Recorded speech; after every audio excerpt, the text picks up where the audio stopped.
Now, captivating audiences since 1945, the stage play An Inspector Calls is currently on a new UK tour. And ahead of its run, which starts this coming Tuesday, the 8th of April at Sunderland Empire, I had the pleasure of speaking with the Welsh stage and TV actor Tim Treloar, who steps into the pivotal role of the Inspector in this powerful production. And in my chat with Tim, I was interested first to find out how his acting career came about. Well, basically, I wasn't interested in school. I didn't really like it. I didn't really want to get up and sort of perform in front of people.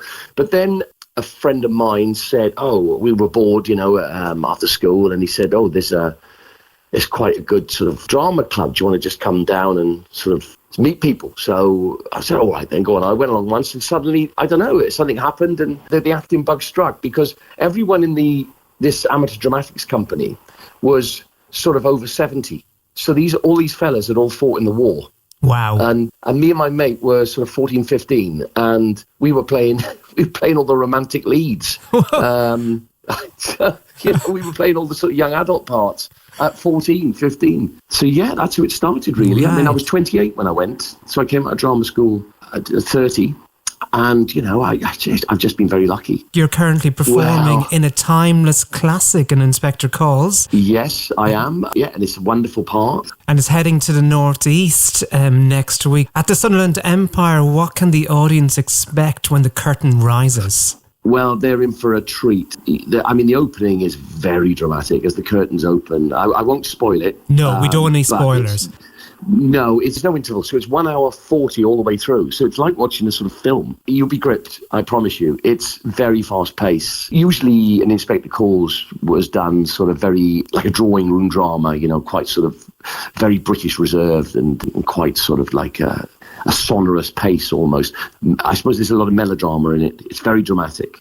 Heightened emotions. The moral of the story is obviously one that is still resonant today. In fact, more so at the moment than it ever has been, I think. It's just a wonderful production that Stephen Daldry put together in 1992. I think it's the longest running revival in the world, I believe. And it's winner of 4 Tonys, I see, and 3 Olivia Awards. Something like that. Yeah. It's 33 years, as you say. There aren't many stage shows I can think of that still pack out theatres many decades later. I can think of The Mousetrap, that comes to mind. But An Inspector Calls was written 80 years ago at the end of the Second World War. That's right. And first performed in Moscow. Wow, I didn't know that. Yes, I think obviously because Priestley was obviously left-leaning. I don't know whether sort of London audiences or London theatres at the end of the war, obviously with the potential new threat of Soviet Russia. I don't know whether it scared theatres off or something, but, Priestley was a socialist with a small s. He wasn't sort of a party man. He wasn't a Labour Party man. He had his own set of beliefs that were of the left. And it's not about the rich and poor. It's not necessarily about class, even though that's highlighted. It's more about how the way you treat people has a massive effect on them. More from my chat with Tim Treloar coming up in Act 2, where Tim will be telling us how he manages to keep it all together on stage without there being a show interval. Dave's Music Cafe. Now, an iconic play has been entertaining millions of people for more than 30 years and recently returned to the stage for a UK tour. That play is An Inspector Calls, which is opening this Tuesday at the Sunderland Empire. Time to return to my chat with the actor Tim Treloar. Now, taking into account that there's no interval, how long is the show, Tim, and how do you remember all those lines? Yeah, I'm on about an hour 20, I think, solid. Well, that's just my job. I mean, it's a muscle that, learning lines there's different ways of doing it. Mine was I knew I was cast quite a while before the tour started, so I would sort of immerse myself in the play and be thinking it through. And so by the time I got to rehearsals, I had sort of half a grasp on the text. But obviously there was quite a footprint that the production demands. So it's not just coming in and inventing the blocking or inventing how the scenes are. There's already a regimented production there, but then put my own stamp on it. So I'm Welsh, so it's quite leery. It's sort of quite passionate. I use some comedy in it, and sometimes the director tries to pull that back. She said, I don't want a policeman, I want you, I want what you are. So that's what she's got. Yeah, fantastic. Yeah, and the cast, you see, and the thing is, we're all sort of cogs in this wheel, and we all get on so well, and we all trust each other implicitly on stage. That means you can do some, you can really play on stage. If someone does something left field, you go with it. Yeah. Ahead of its run at Sunderland Empire from Tuesday, I'm interested to know, have you got any connections here with the North East? I've played Newcastle a few times, with the RSC at Newcastle actually. Played the Theatre Royal. Well, you'll be warmly welcomed by everyone in Sunderland next week who come to see an Inspector Calls. I've heard great things. I'm really looking forward to coming to Sunderland. It's somewhere I've never been. So it's a beautiful theatre as well. Sid James passed away in dressing room number 1.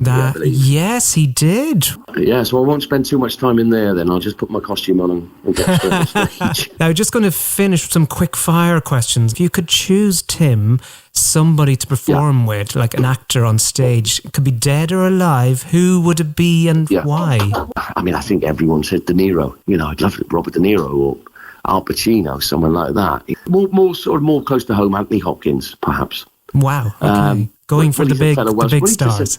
Well, he's just such a great actor, isn't he? And I'm not usually starstruck by other actors. It's usually musicians I'm starstruck by. Do you have a favourite play or musical? My favourite play, I think, would be Macbeth. My favourite musical would be... Do you know what? I've got a soft spot for Chitty Chitty Bang Bang. Really? When it's on, I can't stop myself. And Oliver, I think, as well. I think, to be honest, I'd be more interested in sort of like more rock stuff.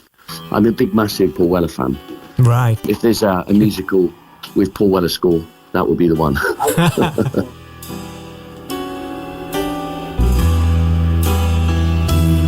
something to me.